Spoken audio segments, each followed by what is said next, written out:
Shalom, selamat pagi Bapak Ibu dan Saudaraku yang dikasihi oleh Tuhan. Senang sekali pagi ini saya bisa menjumpai Bapak Ibu dan Saudara. Di dalam tayangan video singkat ini saya ingin mengajak Saudara untuk kembali merenungkan firman Tuhan.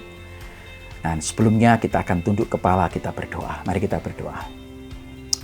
Bapa di surga, Bapa yang baik, Bapa yang senantiasa mengasihi kami, memelihara kami, menuntun hidup kami.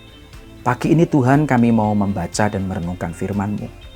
Tuhan tolonglah kami, biarlah hikmat dan tuntunan dari Roh Kudus akan menolong kami untuk mengerti dan memahami firman-Mu.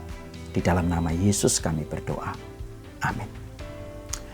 Saudaraku yang dikasihi oleh Tuhan, hari ini saya ingin mengajak Bapak Ibu untuk merenungkan satu tema, yaitu sikap yang benar atau sikap yang tepat di dalam menghadapi setiap masalah.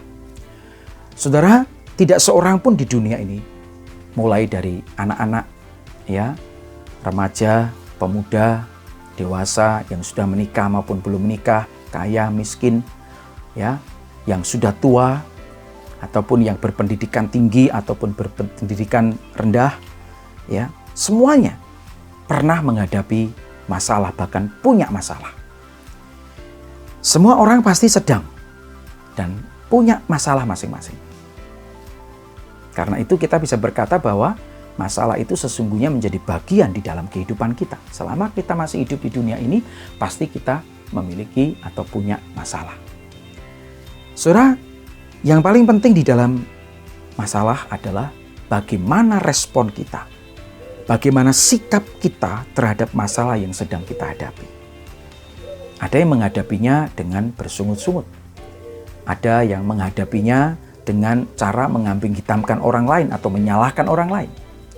Ada pula yang menghadapinya dengan menyalahkan Tuhan. Tetapi ada juga yang menghadapi masalah dengan cara ini menjadi satu pembelajaran pribadi, introspeksi diri.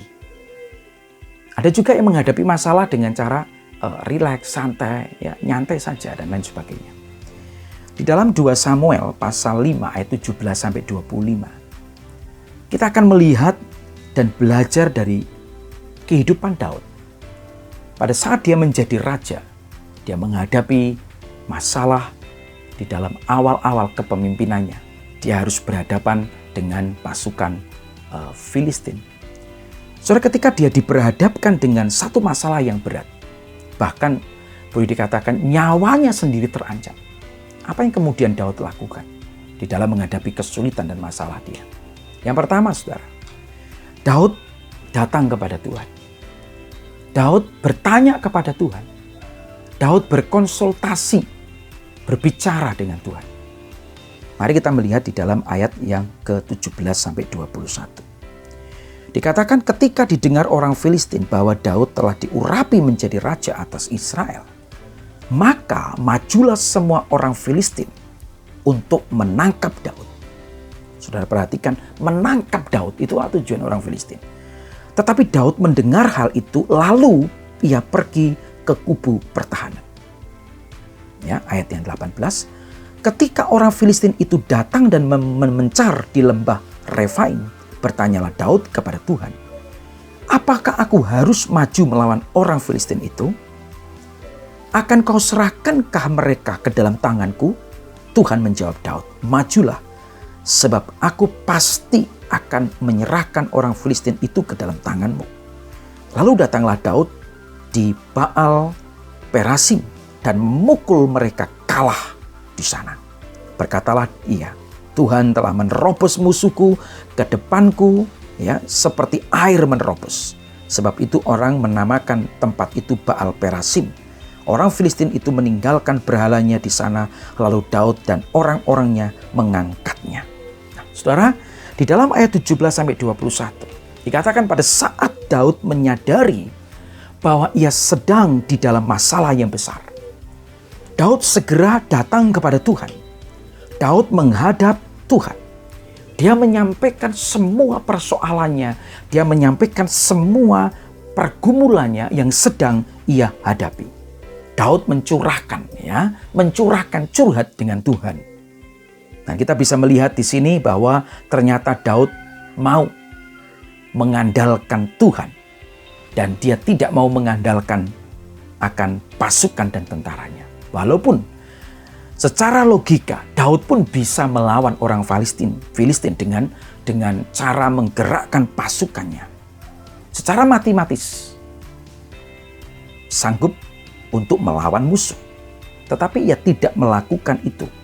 Dia tidak melakukan ataupun mengandalkan pasukannya, tetapi dia mengandalkan Tuhan. Itulah sebabnya ia datang pertama kali ketika dia mendengar ada orang Filistin yang ingin hendak menangkap dia. Dia datang kepada Tuhan. Daud menceritakan masalahnya. Daud menceritakan pergumulannya kepada Tuhan. Daud melibatkan Tuhan di dalam permasalahan yang sedang dia hadapi. Pertanyaannya, saudara, mengapa Daud mau datang kepada Tuhan dan mencurahkan isi hatinya kepada Tuhan? Mengapa Daud begitu leluasa dia bercerita, dia mencurahkan isi hatinya kepada Tuhan? Saya rasa saudara, Daud begitu yakin dan percaya bahwa Tuhan sanggup menolong dia. Daud yakin bahwa dengan kuasanya yang kuat, kuasa Tuhan, maka Daud bisa mengalahkan orang Filistin. Daud percaya bahwa Allah pasti akan menepati janjinya. Daud percaya Tuhan itu Tuhan yang Maha Tahu dan dia tahu caranya untuk mengalahkan orang Filistin. Itulah sebabnya Daud ketika dia tahu ada orang Filistin hendak menangkap dia, hendak membunuh dia, Daud datang kepada Tuhan. Dia berkonsultasi, dia bercerita, dia berbicara kepada Tuhan terlebih dahulu. Itu yang pertama. Bagaimana cara Daud menghadapi masalah? Dia datang kepada Tuhan. Yang kedua, Daud menghadapi masalah tidak dengan sungut-sungut. Saudara, kalau kita membaca ayat yang ke-22 sampai 23, ternyata di sana kita temukan pada saat Daud menghadapi masalah yang sama, orang Filistin datang kembali kepada Daud. Dia tidak bertanya, mengapa ini harus terjadi ya Tuhan? Mengapa ini harus terjadi untuk kedua kalinya? Orang yang sama, pasukan yang sama, bangsa yang sama datang kepada Daud untuk menangkap Daud dan membunuh Daud. Saudara, Daud tidak bersungut-sungut, Daud tidak marah, tetapi kemudian Daud bahkan tidak menyalahkan prajuritnya, juga tidak menyalahkan Tuhan, tetapi Daud kembali datang untuk kedua kalinya kepada Tuhan. Daud tetap percaya dan minta pertolongan Tuhan, walaupun persoalan yang sama datang kepada dia. Tentu hal ini berbeda sekali dengan bangsa Israel. Waktu zaman Musa. Pada zaman Musa, bangsa Israel selalu ngomel, selalu bersungut-sungut. Ya, dia bersungut-sungut menyalahkan Musa, menyalahkan Tuhan ketika menghadapi masalah pergumulan, tidak ada makanan, tidak ada minuman. Mereka selalu bersungut-sungut menghadapi masalah. Dan ini menjadi pembelajaran yang baik bagi kita. Bagaimana kita menghadapi masalah? Tentu saja yang pertama tadi, kita harus pertama kali datang kepada Tuhan. Bertanya kepada Tuhan. Libatkan Tuhan. Yang kedua, kita harus menghadapi setiap masalah itu. Jangan hadapi dengan sungut-sungut. Jangan hadapi dengan menyalahkan sana-sini. Tetapi kita harus tetap datang kepada Tuhan. Yang ketiga, yang terakhir, Daud di dalam menghadapi masalah, dia tetap belajar untuk taat kepada Tuhan. Di dalam ayat yang ke-23 sampai dengan 25, kalau saudara membaca, maka bertanyalah Daud kepada Tuhan untuk kedua kalinya. Dan Tuhan menjawab, jangan maju, kata Tuhan. Tetapi buatlah gerakan lingkaran sampai ke belakang mereka. Jadi lingkaran penuh, sehingga engkau dapat menyerang mereka dari jurusan pohon-pohon kertau.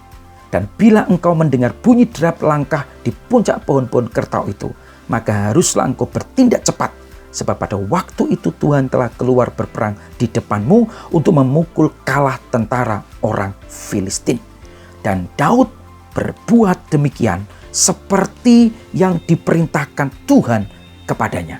Maka ia memukul kalah orang Filistin mulai dari Geba sampai dekat Geser. Saudara, inilah ketaatan Daud. Pada waktu Tuhan memerintahkan Daud supaya membentuk gerakan melingkar. Artinya artinya mengepung. Daud mengepung pasukan Filistin. Daud taat melakukannya seperti yang Tuhan Allah katakan. Ketaatan Daud terhadap perintah Tuhan bukan ketaatan separuh-separuh, tetapi ketaatan yang penuh melakukan seperti yang diperintahkan oleh Tuhan. Tidak sebagian. Dia buat lingkaran, mengepung pasukan Filistin. Sehingga Alkitab mengatakan, ia atau Daud memukul kalah pasukan Filistin untuk kedua kalinya. Saudara, tidak ada seorang pun di dunia ini yang tidak pernah menghadapi masalah, termasuk saya. Sekalipun hamba Tuhan, sekalipun pendeta, siapapun dia, pernah menghadapi masalah. Semua orang memiliki masalahnya masing-masing. Dan pengalaman hidup Daud mengajarkan kepada setiap kita bagaimana kita menghadapi masalah dengan sikap yang benar. Datanglah kepada Tuhan. Berdoalah kepada Tuhan. Libatkanlah Tuhan di dalam setiap hal yang akan kita kerjakan di dalam kehidupan kita. Jangan pernah melewatkan langkah yang pertama. Sebelum kita melakukan sesuatu, memutuskan segala sesuatu, mengambil keputusan dalam segala hal, libatkan Tuhan.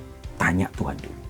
Yang kedua, jangan pernah kita bersungut-sungut akan setiap masalah yang kita hadapi. Jangan pula salahkan orang lain. Salahkan tetangga kita, salahkan pasangan hidup kita, salahkan atasan kita, bawahan kita. Tidak. Jangan hadapi masalah dengan saling menyalahkan dan bersungut-sungut. Hadapilah.